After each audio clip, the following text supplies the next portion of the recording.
After a long pause, I worship Shiva in the temple. I offer flowers at his feet. I chant his 1,000 names. But the Upanishads say Shiva is formless, beyond all attributes, the very essence of existence itself. So tell me, is Shiva a god I should worship, or is he the truth I should realize? Shankara looked at the seeker for a long moment. Then he smiled. You ask this question because you believe these are two different things. By the time we finish speaking, that belief will dissolve. And when it does, you'll understand the one truth the ancient rishis guarded above all others. Shankara began simply.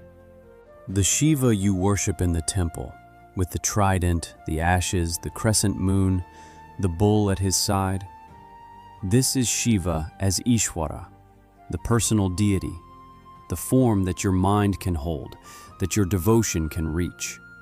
This Shiva creates, preserves, destroys. This Shiva dances the Tandava. This Shiva sits in meditation on Kailash. The seeker nodded. This was the Shiva he knew. But the Upanishads speak of something else. They speak of Shiva as Brahman, the formless, attributeless, all-pervading consciousness. Not a being among beings, but being itself. Not a presence in the world, but the presence that makes the world possible. Shankara paused. The trident, the ashes, the bull, these are not lies. They are pointers. They direct your attention towards something your senses cannot grasp directly, like a finger pointing at the moon. The finger is real, but the finger is not the moon. The seeker's confusion deepened. Then why do the Upanishads use the name Rudra? Why do they say Rudra is one and there is no second? If Shiva is just a pointer, why give the formless a name at all? Shankara leaned forward. Because the ancient rishis perceived the beginning of existence as a roaring emergence, a tremendous force bursting forth from silence. To describe this, they used the name Rudra, the one who roars, the fearsome one. Not because Brahman has a personality, but because language must use sound to point beyond sound. He continued. When the Shvetashvatara Upanishad declares that Rudra is the Supreme Lord, it's not describing a deity sitting somewhere. It's pointing to the consciousness that witnesses all deities, all forms, all phenomena. The one reality that never changes while everything else changes. The seeker spoke carefully. So the form is false? No, the form is not false. The form is real, but it's not separate from the formless. Think of the ocean and the wave. The wave has a shape. You can point to it. You can say, that wave. But the wave is not different water from the ocean. The wave is the ocean, temporarily appearing as a particular form. Shankara's voice became quieter. Just so. The Shiva you worship in the temple is Brahman appearing as form. The consciousness you seek to realize is the same consciousness expressing itself as the deity. They are not two different Shivas. They are two ways of perceiving the one reality. The seeker sat in silence, absorbing this. But this raises a deeper question, Shankara said. If Shiva as Brahman is formless consciousness, and if that consciousness pervades everything, then what is your relationship to this Shiva? The seeker's eyes widened slightly. He understood where this was leading, but the implications frightened him. Shankara spoke the words slowly, deliberately. Tat tvam asi. Thou art that. This is not poetry. This is not metaphor. This is direct perception of what is. The consciousness you seek outside yourself, in temples, in scriptures, in the form of Shiva, that consciousness is your own essence. But Master, the seeker protested, how can I be Shiva? I am limited. I am bound by this body. I suffer, I fear, I die. Shiva is infinite, eternal, beyond all suffering. We cannot be the same. Shankara's voice remained steady. You say, I am limited, because you identify with what changes. You say, I am this body, because you've never questioned what the word I actually points to. But the body you call I is not the same body you had as a child. The thoughts you call I are different from the thoughts you had yesterday. The emotions you call I rise and fall like waves. He paused. So which I are you? The one from childhood? The one from yesterday? The one from this morning? Or are you the unchanging awareness that has witnessed all these changes? The seeker opened his mouth to respond, then closed it. He had no answer. The ancient rishis didn't invent this truth, Shankara continued. They experienced it directly in states of deep samadhi. When the mind became completely still, when all identification with body and thought dissolved, what remained was pure witnessing consciousness. And that consciousness had no boundaries. It had no beginning. It had no end. Shankara's tone shifted, becoming more intimate. Right now, as I speak these words, something in you is aware of them. Something is listening. Something is understanding. That something is not your ears. Ears are just instruments. That something is not your brain. The brain is just an organ processing signals. What is it that knows the ears are hearing? What is it that knows the brain is thinking? The seeker sat very still, turning his attention inward. That knowing presence, that witness, has been with you your entire life. It was there when you were a child. It's here now. It will be there when this body grows old. It has never changed. It has never been bound by anything. It has never suffered. But I feel suffering, the seeker said quietly. You feel suffering because you mistake the witness for the witnessed. You identify pure consciousness with the body-mind that appears in consciousness. It's like mistaking the screen for the movie. The screen remains untouched whether the movie shows joy or tragedy. The screen is never burned by fire shown on it, never wet by water shown on it. Shankara leaned back slightly. The Shvetashvatara Upanishad declares this directly. He who knows that highest Brahman becomes Brahman himself. Not becomes like Brahman, becomes Brahman, because the separation was always an illusion. He gave a simple example. A man walks down a dark path. He sees a rope lying on the ground. In the dim light, he mistakes it for a snake. His heart races, his body tenses. He experiences genuine fear. But the snake was never there. The rope was always just a rope. The moment he brings a lamp and sees clearly, the snake vanishes.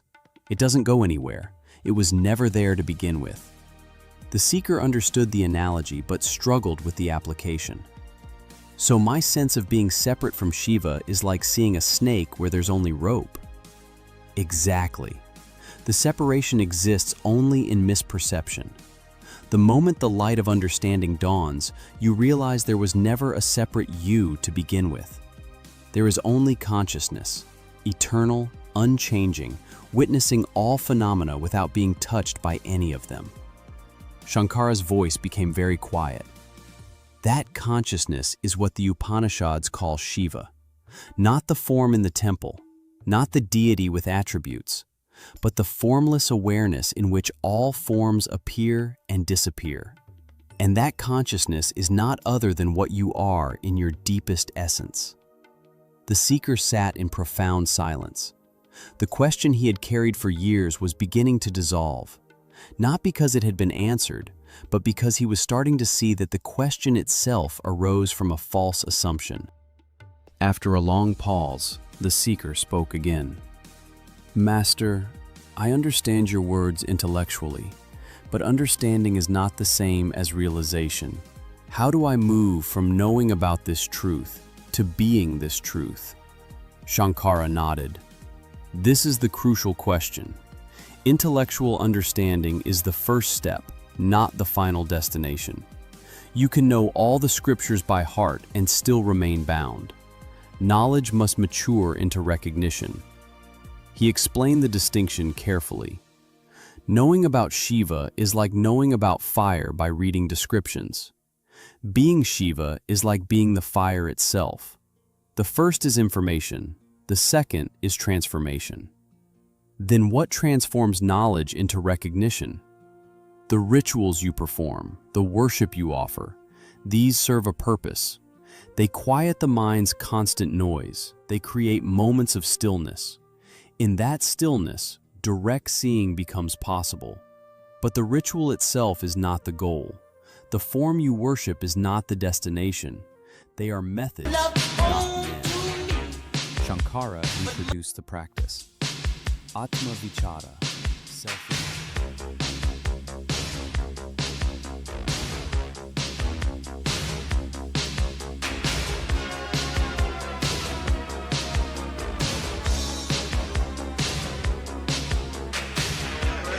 Hey guys, Tom Farmer, engineer. Hey guys, we gonna party all the time. Really be.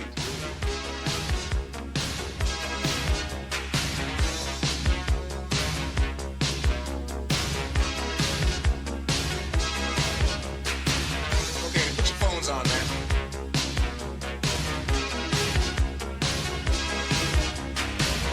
Girl, I can't understand it. Why you wanna hurt me? After all of the things I've done for you.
All the world loves a lover, and all the world loves mandom. Man, oh man, that's mandom. Actual mandom, man, you're not married to man.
Dissolves. All nature, just presence. Yes, that awareness, that presence, that is Shiva. Not as an object you can grasp, but as the subject you already are. You don't become this. You recognize you never stopped being this. Shankara's voice carried a gentle insistence. The cosmic dance of Nataraja that you see depicted in temples. That dance is not happening somewhere else. It's happening as your own consciousness. Every experience arising and dissolving, every thought appearing and disappearing, every sensation emerging and fading. This is the dance. You are not watching the dance. You are the space in which the dance occurs. The seeker's breathing had become very quiet. Why did the ancient rishis call this truth Shiva? Because Shiva means auspicious, benevolent. When you recognize your true nature, all fear dissolves. All suffering is seen through. What remains is peace beyond understanding. Not the peace of pleasant circumstances, but the peace that underlies all circumstances, the unchanging ground of being. Shankara placed his hand gently on the seeker's shoulder. The question you brought to me, is Shiva a god or the truth? That question has dissolved, hasn't it? You see now that it was based on a false separation. The God you worship and the truth you seek were never two different things. They are the same reality perceived from different levels of understanding. The seeker opened his eyes. The question that had brought him here no longer existed. There was no separation to bridge, no distance to cross. Shankara spoke one final time. When the question dissolves, only Shiva remains. Look at what is looking right now. That seeing, that knowing presence, that is what the Upanishads point to. Not something to attain, something already present, already complete. The seeker bowed, not to the teacher, but to the truth that had always been his own essence.